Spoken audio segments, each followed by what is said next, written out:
اپنے دور میں بھی آپ کے دور میں بھی پرچے کاٹے گئے اور جیل میں آپ سے مجھ سے یہی توقع تھی، اب آ گئے ہیں آپ تو، آپ کا چہرہ تو آگے بھی خراب ہوئے ایک بڑے ادارے سے، یہاں سے بھی ہوں گے جی سوال ہاں جی جی آپ پرسنل نہ ہو اگر بڑی نہیں، میں پرسنل ہوں آپ کے ساتھ، مجھے آپ کی سوچ کا پتہ آپ ہے۔ سے یہ بتا دیں کہ آپ نے یہ کہا کہ رانا ثناء چھوٹا سوال۔ چور ہے، رانا ثناء قاتل ہے، میں نے تو اس کا نام نہیں لیا، آپ اب نہیں، آپ عمران خان صاحب کہتے ہیں میں اب نام لیتا ہوں۔ رانا ثناء اللہ چور ہے، ڈاکو ہے، بدماش ہے، بےایمان ہے، اور جو تمہارا چینل، تم جیسا چینل اس کو شکل دکھائے، لوگ تھوکتے بھی نہیں ہیں۔ بس ہو گیا تیرا سوال۔ جس وقت میں یہ پریس کانفرنس کر رہا ہوں، اس وقت میٹنگ ہو رہی ہے کہ عمران خان کو گرفتار کر لیا جائے۔ اس کو زہر بھی دیا جا سکتا ہے، اس کو سلو پوائزننگ بھی کی جا سکتی ہے، اس کو گرفتار بھی کیا جا سکتا ہے۔ ان ساری چیزوں کے لیے ہم قانون اور آئین کے دائرے میں رہتے ہوئے لال حویلی اپنا کردار ادا کرے گی۔ جد و جہد میں ہم عمران خان کے ساتھ کھڑے ہیں چٹان کی طرح۔ میں اپنی پولیس سے بھی کہنا چاہتا ہوں، میں اپنی فوج سے بھی کہنا چاہتا ہوں، میں اپنے عسکری اداروں سے بھی کہنا چاہتا ہوں، خدا کے لیے عوام ہی فوج ہے، عوام کا نام ریاست ہے۔ عوام دکھی ہو تو فوج دکھی ہے، عوام سکھی ہو تو فوج سکھی ہے۔ لوگ دکھی ہیں، لوگوں پہ تشدد نہ کرنا، لوگوں نے نکلنا ہے۔ میں آخری بات کہہ رہا ہوں، سب اداروں کو سنا رہا ہوں، میں سیاسی ورکر آپ کو سنا رہا ہوں کہ یہ مارچ اپریل انتہائی سیاسی طور پر خوفناک ہے، گھمبیر ہے، سنگین ہے۔ حالات کو بدلو، لوگوں کو ووٹوں کی طرف جانے دو، اور جب لوگ ووٹوں کی طرف جائیں گے تو آپ کو غیر ملکی مدد بھی مل جائے گی۔ ان چوروں، لٹیروں، ڈاکوؤں کو، بلاول تو واپس آنے کا نام ہی نہیں لے رہا، اس کا دل ہی لگا ہوا ہے، وہ اپنی باروں میں ہے، موج میلہ میں ہے۔ اور محسن نقوی کا زیادہ نوٹس مت لو، مجھ سے زیادہ اس کو کوئی نہیں جانتا۔ پاکستان میں مجھ سے زیادہ محسن کو کوئی نہیں جانتا، وقت ضائع نہ کرو۔ یہ آصف زرداری کی جیب کی گھڑی اور ہاتھ کی چھڑی ہے، اس کا منی لانڈرر ہے، اس کی منی اکٹھی کر کے باہر بھیجنے والا اہلکار ہے۔ اور مونس نے مجھے کہا، میں کسی پہ غیبت کا الزام نہیں لینا چاہتا، مونس نے مجھے کہا کہ شیخ رشید، پرویز، ہم دونوں بھائیوں کو لڑانے کا سارا کردار مونس نے ادا کیا اور اس نے محسن نے ادا کیا۔ مونس نے مجھے کہا کہ ساری پیمنٹ جو عمران خان کی گورنمنٹ کی منی چینجر میں ہوئی، یہ سارے پیسوں کا لین دین اس کے ذریعے ہوا۔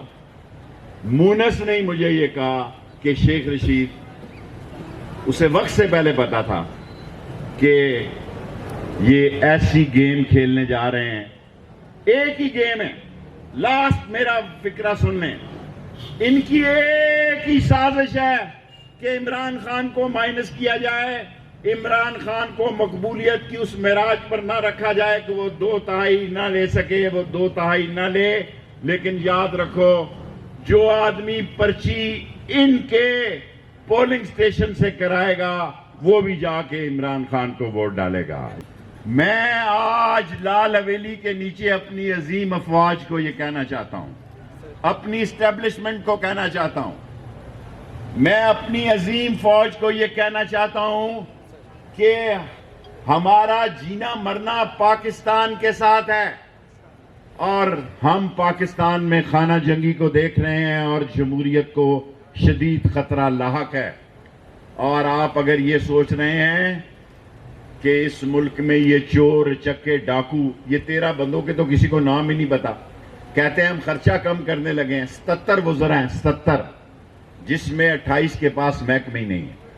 انہوں نے تہیہ کر رکھا ہے کہ مائنس عمران خان یہ الیکشن میں جانا چاہتے ہیں۔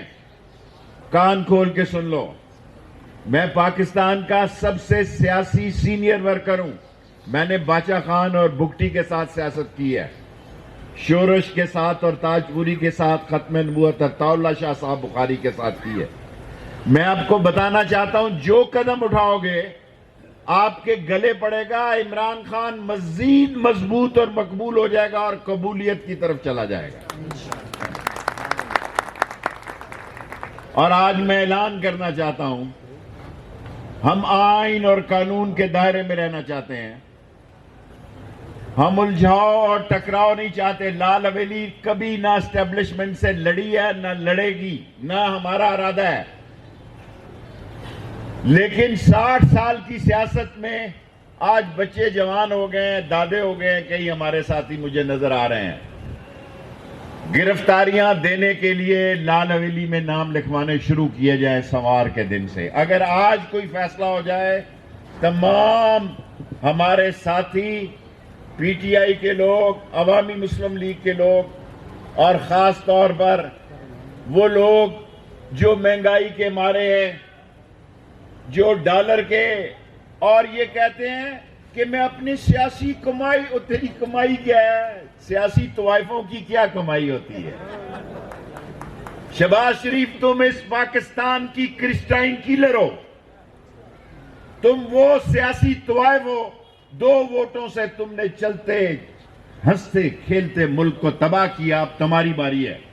نواز شریف، میں یہاں سے کہہ رہا ہوں، محسن نقوی آپ کے لیے آیا ہے، پی ٹی آئی میری بات کو برا نہ منائے، اس میں اتنی سکت ہی نہیں ہے، اس کا نچلا حصہ کام ہی نہیں کرتا، اس کے رنگ پسٹن بیٹھے ہوئے ہیں، اس کے پلگوں میں کچرا پھنسا ہوا ہے۔ نواز شریف، اس کا انجن دھواں دے رہا ہے، یہ تمہاری باری ہے کہ تم اب اپنا کیا بیانیہ دو گے۔ عمران خان اگر جیل میں ہوگا تو کسی کا باپ بھی اس کے خلاف پاکستان میں جلسہ نہیں کر سکتا ہے، لوگ باہر نکلیں گے، آئینی اور قانونی طریقے سے نکلیں گے۔ اگر کوئی یہ سمجھ رہا ہے کہ پاکستان کی سیاست میں، جب میرے 10 منٹ ہو جائے پورے بتا دینا مجھے، ہے ابھی 3 منٹ، کوئی یہ سمجھ رہا ہے، میں آپ کو لوگوں، خدا کو گواہ بنا کے کہتا ہوں جس کے قبضے میں میری جان ہے، کہ پاکستان کی قومی سالمیت کو خطرہ لاحق ہو گیا ہے۔ ہم اس جگہ جا رہے ہیں کہ لوگ ہم سے ہمارے اثاثے لینے کی بات کریں گے، ہم بھوکے مر جائیں گے، اپنے بچوں کو بھوکا بلکتا دیکھ لیں گے، لیکن اس ملک کے قومی اثاثے نہیں بیچنے دیں گے۔ بلاول بھٹو، تجھے بیچ دیں گے۔